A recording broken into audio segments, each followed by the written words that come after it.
د پاکستان حکومت په دغه هیواد کې اوسیدونکو شاوخوا 1.7 میلیونه غیر قانوني افغان کډوالو ته د نومبر لومړۍ نیټه ضرب الاجل ټاکلی و چې یا په خپله خوښه خپل هیواد ته ستانه شي که نه اخراج بشي. د دغه نیټې تر ختمېدو یوه ورځ دمخه د پاکستاني چارواکو په خبره 9,000 کسان افغانستان ته ستانه شوي دي او نور بیا پر پوله د اوښتو لپاره په اوږدو کتارونو کې انتظار باسي.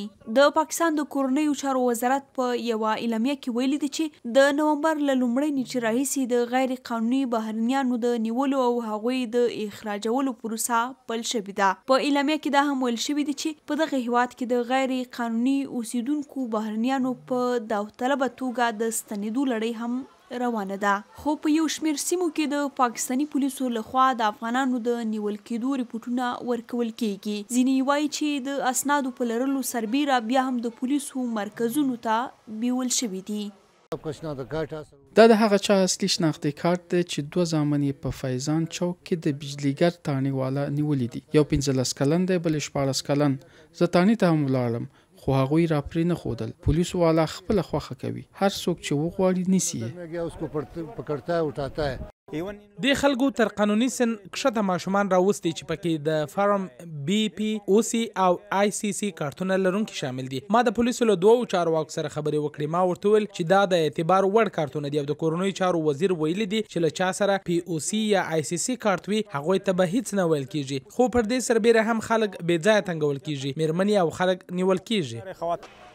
مدافع وکیلان او د بشري حقوقو سازمانونه د پاکستان پر حکومت تور پورې کوي چې د ګواښونو ناسم چلن او توقیف په وسیله سره غواړي افغان پناه غوښتونکي دې ته اړ کړي چې له هیواده ووځي. دا په داسې حال کې ده چې ځینې افغانانو لا دمخه د نیونو او له دوی څخه د باج اخیستنې ریپورټونه ورکړي دي. د پاکستان د کورنیو چارو وزارت په وینا د اکتوبر میاشتې له پیل راهیسې تر 1,400 زیات افغانان خپل هیواد ته ستانه شوي دي. یوه میاشت وړاندې د پاکستان سرپرست حکومت له دغه هیواده د غیر قانوني کډوالو د وتلو لپاره یو میاشتنی ضرب الاجل ټاکلی و. د پاکستان د کورنیو چارو وزارت دا هم ویلي دي چې د چهارشنبې په ورځ د ټول هیواد په کچه د اخراج 49 مرکزونه جوړ کړي دي چې په ځینو کې د زرګونو کسانو د ځایېدو ظرفیت شته دی.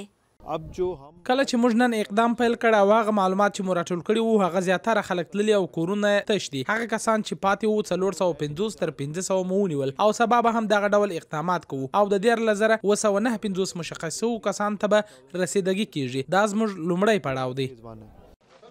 امریکا متحده ایالاتو پر پاکستان غږ کړی دی چې هغو افغانانو ته د اوسېدو اجازه ورکړي چې نور هیوادونو کې پناه غواړي. د طالبانو حکومت هم له پاکستان څخه غوښتي دي چې هغه افغانان چې قانوني اسناد نه لري یو څه وخت ورکړي.